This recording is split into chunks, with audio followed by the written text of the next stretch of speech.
आज की इस कहानी का नाम है सपना। रेखा देखना एक दिन हमारा बेटा बड़ा होकर कृषि विभाग में बड़ा अफसर बनेगा। बिरजू ने अपनी पत्नी रेखा से कहा, सही कह रहे हो आप, हमारा छोरा है ही इतना होनहार, हर साल परीक्षा में पहले नंबर पर आता है, इस बार भी चौथे नंबर से पास होगा। ये क्यों नंदू, सही कह रही हूँ ना मैं? रेखा ने अपने बेटे को नमन उर्फ नंदू से कहा। नंदू 14 वर्षीय लड़का जो 8वीं कक्षा में पढ़ता है। वह पढ़ाई के साथ साथ हर काम में काफी तेज है। नंदू का एक ही सपना है, पढ़ लिखकर अपने देश के किसानों के हित में काम करना। यही सपना दिखाकर बिरजू ने उसे बड़ा किया है। अपने पिता का सपना ही अब उसका सपना बन चुका है। बिरजू एक खेतिहर परिवार से है और राजस्थान के एक गांव में रहता है। पीढ़ियों से चले आ रहे खेती के काम को ही बिरजू ने भी अपनाया, लेकिन बदलते समय में किसानों की हालत बेहतर नाजुक होती गई। बिरजू के परिवार का पेट पालन खेती से होने वाली आमदनी से होता है, लेकिन आज के महंगाई के इस दौर में किसानों के लिए खेती पर पूर्ण रूप से निर्भर रह जीवन यापन करना दुर्लभ हो गया है। हालांकि बिरजू के पास अपना खुद का एक छोटा सा खेत है और वह भी जो भी फसल उगता उसे सीधे मंडी में बेचता। ज़्यादा आमदनी नहीं होने की वजह से नंदू का एडमिशन भी एक सरकारी स्कूल में कराया हुआ है। बिरजू का खेत ऐसी जगह पर है जिसकी कीमत पहले से 4 गुना बढ़ गई है। उस जमीन के बहुत खरीदार हैं, लेकिन बिरजू के परिवार का तो पेट पालन करने का जरिया ही वो खेत है जो कैसे उस जमीन को बेच दें। गांव के साहूकार हरिकिशन महाजन ने बहुत बार बिरजू से उस खेत को बेचने को कहा, लेकिन हर बार बिरजू उन्हें मना कर देता। इस बात से हरिकिशन को अभिमान को काफी ठेस पहुंची। वह बिरजू पर बहुत क्रोधित भी हुआ। उसने साम दाम दंड भेद अपनाकर वह जमीन हथियाने की ठान ली। एक दिन बिरजू अपनी फसल बेचने गांव से शहर को गया और रास्ते में उसका बहुत भयानक एक्सीडेंट हो गया। यह कहे कि हरिकिशन ने कराया। वह जख्मी हालत में वही सड़क पर बहुत देर तक पड़ा रहा, लेकिन कोई भी मदद को आगे नहीं आया। उसकी सारी फसल की वहां सड़क पर गिर गई। गरीब किसान समझ कोई मदद नहीं करना चाहता है, क्योंकि सबको इसी बात का डर कहीं वह उसकी मदद कर खुद कानून के शिकंजे में ना फंस जाए। बिरजू खून लगातार बहता रहा। लोगों की भीड़ में किसी को तो तरस आया उस पर और पुलिस को कॉल किया। पुलिस और एम्बुलेंस वहां पहुंचे और बिरजू को सरकारी अस्पताल में एडमिट कराया। उसके बारे में पता कर उसके घर वालों को हॉस्पिटल बुलाया गया। रेखा और नंदू फटाफट हॉस्पिटल पहुंचे और बिरजू की हालत देखकर दोनों का बुरा हाल हो गया। बिरजू का खून बहुत ज्यादा बह चुका था और उसके सिर पर गहरी चोट आई थी। डॉक्टर ने रेखा से कहा, देखिए, इनके सिर पर बहुत गहरी चोट आई है और जल्द से जल्द उसका ऑपरेशन करना होगा। ऑपरेशन के लिए हमारे पास यहाँ गांव में तो इतनी मशीनें उपलब्ध नहीं है। इसके लिए आपको इन्हें शहर के अस्पताल में ही लेकर जाना होगा। शहर के नाम से रेखा और नंदू डर गए। उन्हें लगा कि मोहन की हालत कुछ ज़्यादा ही खराब है। तभी डॉक्टर उन्हें शहर ले जाने की कह रहे हैं। रेखा ने कपकपाते हुए पूछा, शहर जाने का खर्चा कितना आएगा डॉक्टर साहब? डॉक्टर, ऑपरेशन में कम से कम 50 से 60 हजार का खर्चा तो आएगा। रेखा बड़बड़ाते हुए, इतने पैसे डॉक्टर? क्या हुआ? आपके पास पैसे नहीं? रेखा रोते हुए, नहीं डॉक्टर साहब, हम ठहरे गरीब किसान, इतनी नकदी हमारे पास कहाँ से आई? मेरे पति तो शहर फसल ही बेचने जा रहे थे, लेकिन उससे पहले ही रेखा बिलय बिलक कर रोने लगी और उन्हें देखकर नंदू भी रोने लगा। डॉक्टर ने कहा, आप पहले पैसे का बंदोबस्त कीजिए, जल्द से जल्द। रेखा और नंदू को समझ नहीं आ रहा था कि क्या करें, इतने पैसे कहाँ से लाएं। पुलिस द्वारा उनकी सारी फसल की जब्त कर ली गई। आखिर पुलिस वाले भी ठहरे पैसे और पावर के गुलाम। साहूकार के दबाव में पुलिस ने बिरजू के परिवार को फसल नहीं दी, जिससे मजबूरन उन्हें साहूकार से मदद लेनी पड़ी। नंदू को जब कोई रास्ता नहीं सूझा तो वह साहूकार के घर गया। हरिकिशन के कदमों में झुककर मदद के लिए भीख मांगने लगा।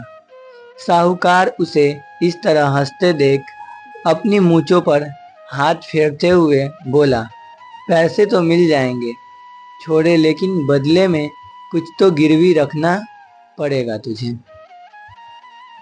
रेखा रोते हुए बोली कि हमारे पास तो देने को कुछ है भी नहीं सेठ जी, हम क्या गिरवी रखेंगे? कृपया करके हमारी मदद कर दो सेठ जी, हम जल्द ही आपका सारा पैसा सूद समेत चुका देंगे। हमारी मदद कर दो सेठ जी, मेरे पति की जान बच जाएगी, हमारी दुआ लगेगी आपको, कृपया करो हमारे पे। साहूकार हंसते हुए बोला, देख ये तो धंधे का उसूल होता है, पैसे के बदले कुछ तो गिरवी रखना ही पड़ेगा, नहीं तो पैसे ना मिलेंगे तुझे।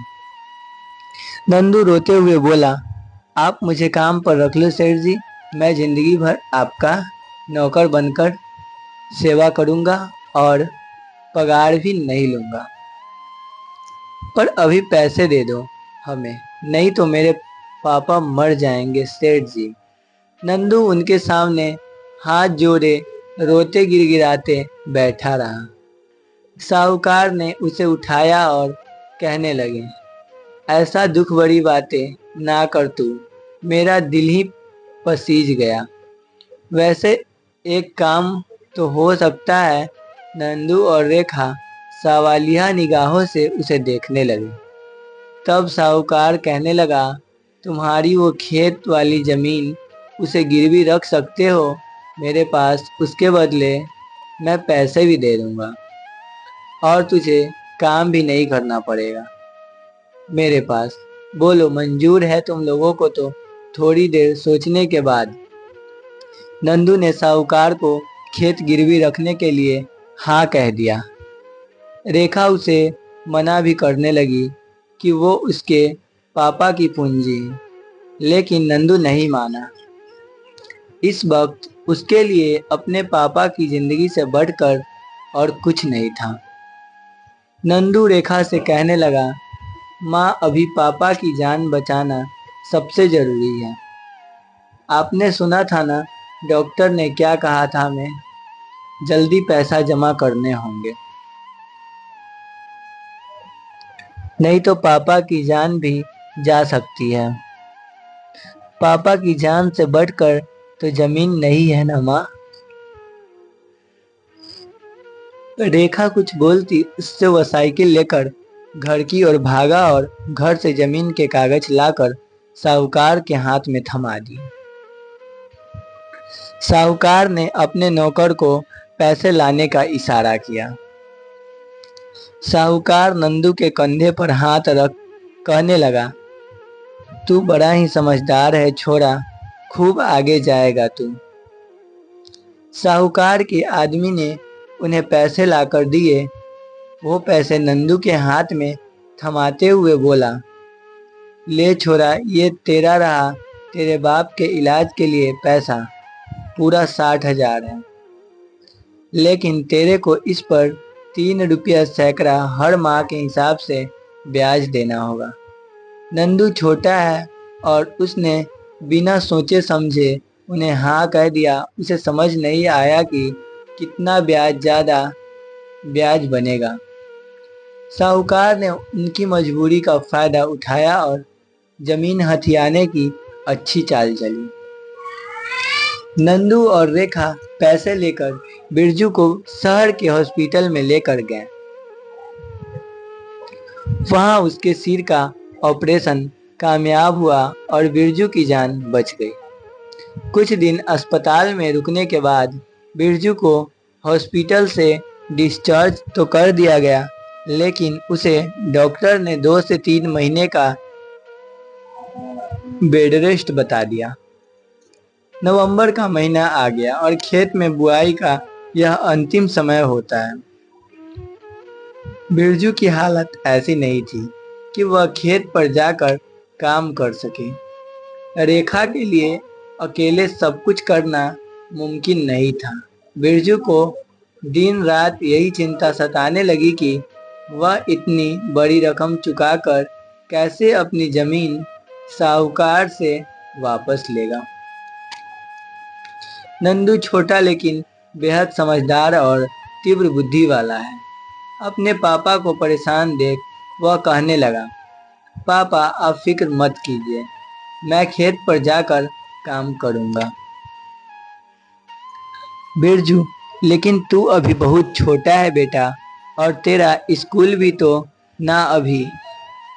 नंदू, आप ही कहते हैं ना, अगर ठान लो तो कुछ भी मुमकिन है ना पापा।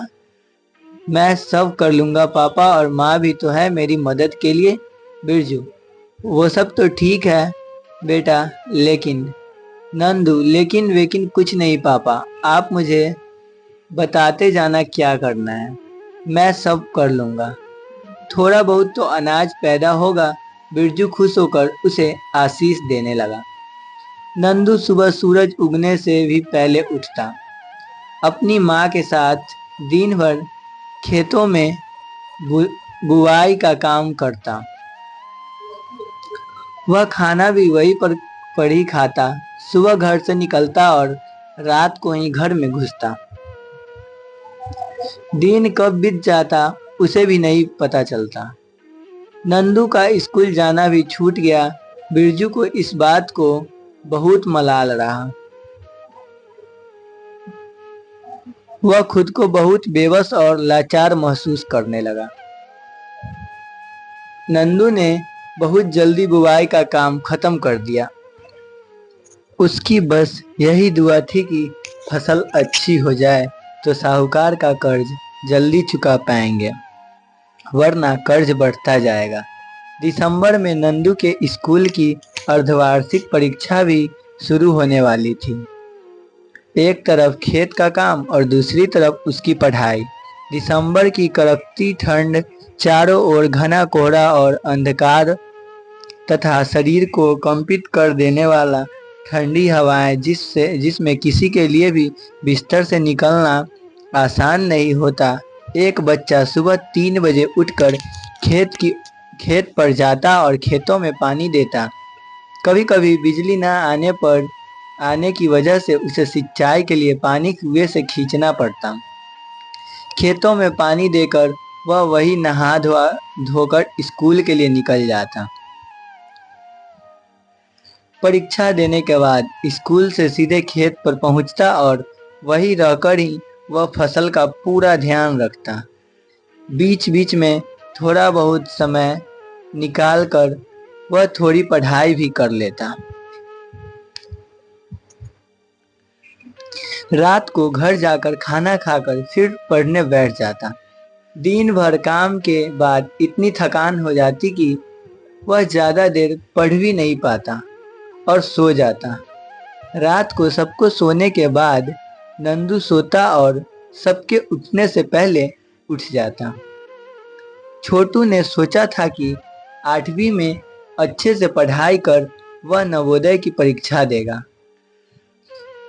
अगर वह उस परीक्षा में पास हुआ तो उसका एडमिशन अच्छे स्कूल में हो जाएगा और स्कॉलरशिप भी मिलेगी, जिससे उसे आगे की पढ़ाई में मदद मिलेगी।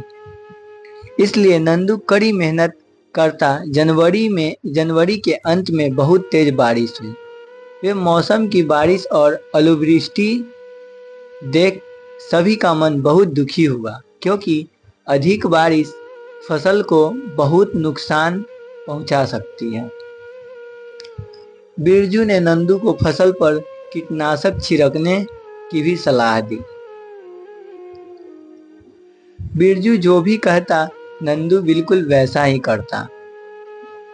वह अपने स्कूल में भी विज्ञान के सभी अध्यापक से खेती की आधुनिक तकनीकों के विषय पर जानकारी लेते रहता।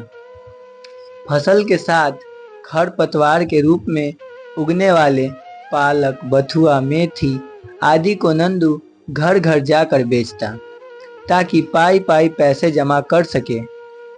मार्च में नंदू की 8वीं बोर्ड की परीक्षा शुरू हो गई। मार्च के मध्य से ही फसल की कटाई का समय हो जाता है। नंदू खेत और परीक्षा दोनों में तालमेल बिठा समय से परीक्षा भी देता, लेकिन वह पढ़ाई को उचित समय नहीं दे पाता। जैसे तैसे करके उसने परीक्षा तो दे दी। नंदू ने बुवाई देरी से की, इस कारण फसल काटने में थोड़ा विलंब हो गया। फसल कटती उससे पहले ही भगवान इंद्र का कहर बरस पड़ा। मार्च के अंतिम दिनों में मूसलाधार वर्षा और साथ में मोटे ओले फसल को चपोट कर गए।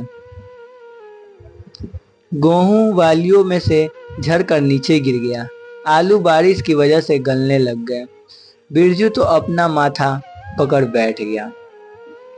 नंदू का कोमल मन बेहद निराश हो गया। उसने पहली बार खेती का काम संभाला और पहली बार में ही बारिश ने सब कुछ खराब कर दिया। बिरजू ज्यादा तो नहीं, लेकिन थोड़ी बहुत खेत पर मदद कराने लगा। उन्होंने सारे गेहूं को इकट्ठा किया और जब अंत में फसल का हाल देखा तो आधे से ज्यादा गेहूं सड़कर काला पड़ गया। आलू की खुदाई की तो उसमें भी सिर्फ नुकसान ही हाथ लगा। खीरा, टमाटर आदि भी गलने लगे और इनमें कीड़े भी लगने लगे। बिरजू की मदद से नंदू ने सारा अनाज और सब्जियां को अलग अलग बोरे में भरकर बेचने के लिए तैयार किया।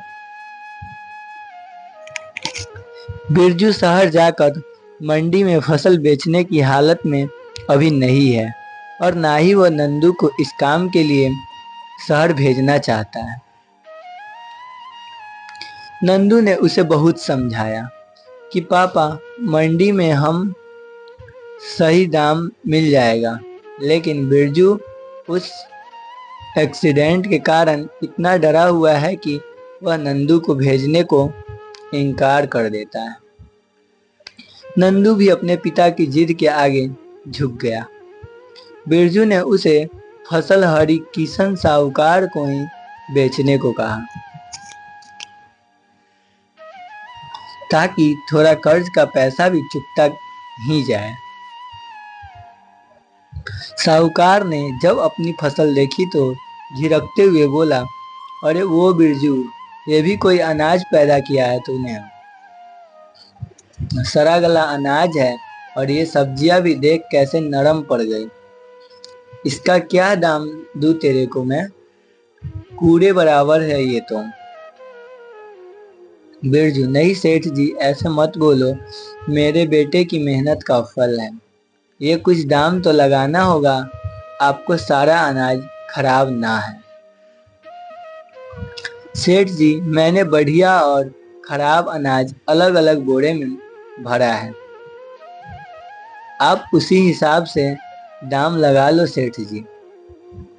साहूकार, चल 1000 रुपये प्रति कुंटल के हिसाब से सौदा पक्का करते हैं। बिरजू, सेठ जी, ये तो बहुत कम दाम है। मंडी में तो बहुत कम दाम है, इसमें तो मेरी लागत भी ना निकलेगी। सही दाम लगा लो सेठ जी। साहूकार थोड़े गुस्से में, सही दाम लगा लो। अनाज हाथ में लेकर ये तेरा माल बहुत चोखा है ना।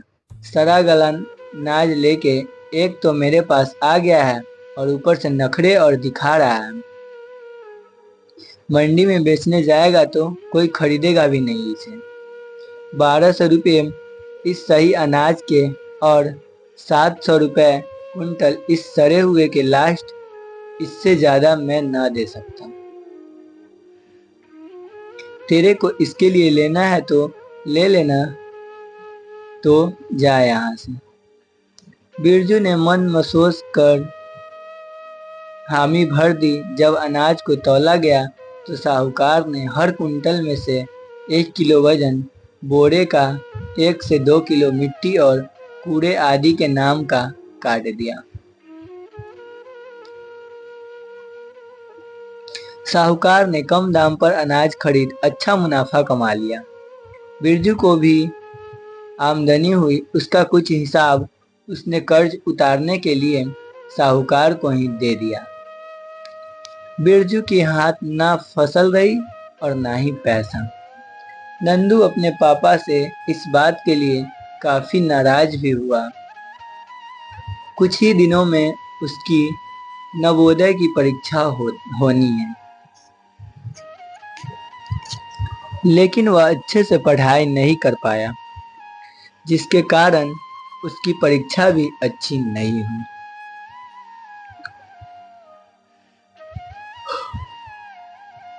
नंदू उदास हो गया क्योंकि उसे अपना सपना टूटता हुआ नजर आ रहा है। हर तरफ से केवल हार ही उसके हाथ लगी, जिससे वो हतोत्साहित हो गया। मई जून में फिर से बाजरे की बुआई का काम शुरू हो गया। इस बार नंदू अकेला नहीं, बिरजू भी उसके साथ काम करता। बाजरे की फसल मुख्य रूप से बारिश पर निर्भर होती, लेकिन कम बारिश के कारण उन्हें खुद ही सिंचाई के लिए खेत में पानी देना पड़ता।